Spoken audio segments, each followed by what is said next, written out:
My passion to paint is my need to paint.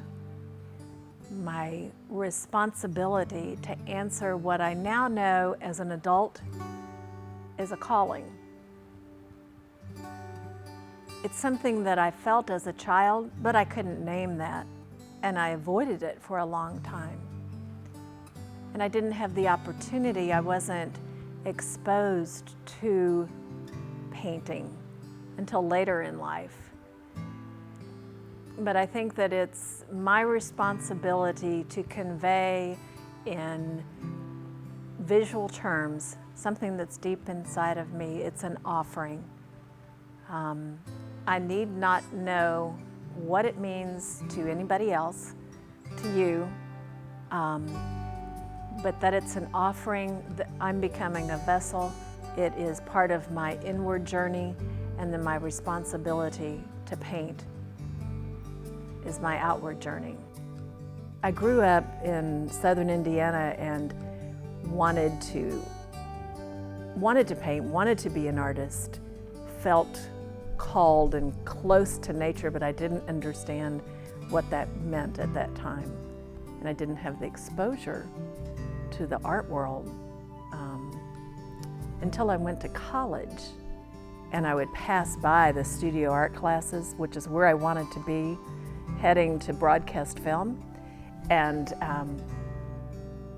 years later, I ended up having the opportunity to go back into those very same rooms. But not until I had experienced enough pain of not doing, I think, what I was called to do, what I was meant to do. Bill Commodore, who is a painter of Greek heritage, and he was vintage de Kooning Pollock and was in the art world up in New York at that time. I had the wonderful opportunity to study under Bill Commodore. He is the professor who told me, I don't care what it is, you must paint your passion. You paint your passion. And I knew at that point that I was on the right road in my painting, because I knew that I was painting my passion, and that is the idea of the spiritual journey that we're all on. I'm influenced by relationships, by nature, by spirit. I would say that Joan Mitchell, in the fluidity of her work, the color, her willingness to explore the abstract nature and the expression of emotions, I would attribute that to Joan Mitchell. Philip Guston is actually a big influence in my work. You might not recognize that in my work, but he was willing to go out there and just paint his life story to offer what may be mundane, but we could learn from his life story. And he used line. I was told that I needed to decide if I wanted to use line or if I wanted to paint. And I emerged knowing that both were important to me. My style could be expressed as abstract. Art critics have offered that it's rendered in a type of glossolalia, a language that is little understood, perhaps not even by the speaker, but it's offered in terms of spiritual language.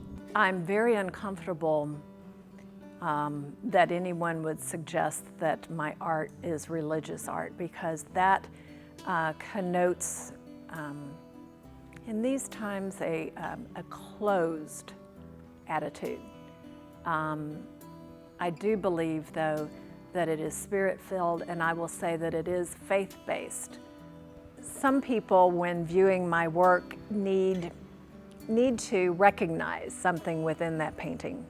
They need to be able to grasp on, to find meaning in the representational. Now, they may see something and I have no idea that it's in there. That's what's wonderful about abstract work. You bring to that work your history. The artist brings their history. Most often, people will share with me the emotional side, a feeling that they get from being with my painting. They can understand when I offer that something has happened, is happening, is about to happen, that there's the history to it, or they will explain the same to me. My answer to people who ask, how long does it take you to create a painting, is that it takes a lifetime. Because everything in abstract work, every thread of that artist's life goes into that work of art. And just like the viewer brings their life history to that piece of work. I have difficulty knowing when I'm done because I keep pushing through. Often I have to sit back and breathe with a painting, live with the painting to know if that's done. And quite honestly, sometimes I don't know that it's done until I've had interaction with other people and time has gone by. The title is incredibly important to my work. It is when I title them that the poem is complete. It's actually part of the subjectivity that I like to invite the viewer into. There are certain paintings that are like milestones for me, and one of those happens to be the very first painting that I ever sold, and it's entitled Snorkeling to Jerusalem. It's a diptych of 2 5-foot by 6-foot panels, and it speaks to the inward-outward journey, the different viewpoints that we come to our spiritual nature. I'd spent a lot of time snorkeling, and it became very meaningful to me that you can see the same thing and it changes according to your perspective. If you're snorkeling on top, diving down from the side. And I think that that's a metaphor for our spiritual journeys, that inward-outward journey. Change is good, you go first. Boy, doesn't that talk about resistance, our human resistance, and how we can move through our fears, you know, allow somebody else to experiment for us. Nevertheless, you know, that's where I have a faith. And the faith is in the unseen. There's mystery to living in faith. And so you operate as if, nevertheless, you just keep soldiering on. My studio is my sanctuary. It's the place, can you feel? I let my breath out. For this artist, it means a place that I can come and I can just be. I leave the outside world behind. It's also a place that I can roll up my huge door and I can let nature inside. That's really important to me. It's also a place where I might sit in quiet and not paint, not apply paint to anything for weeks at a time. But I say, I'm still painting, because that's part of the process. There's so much that's fed into an artist's life.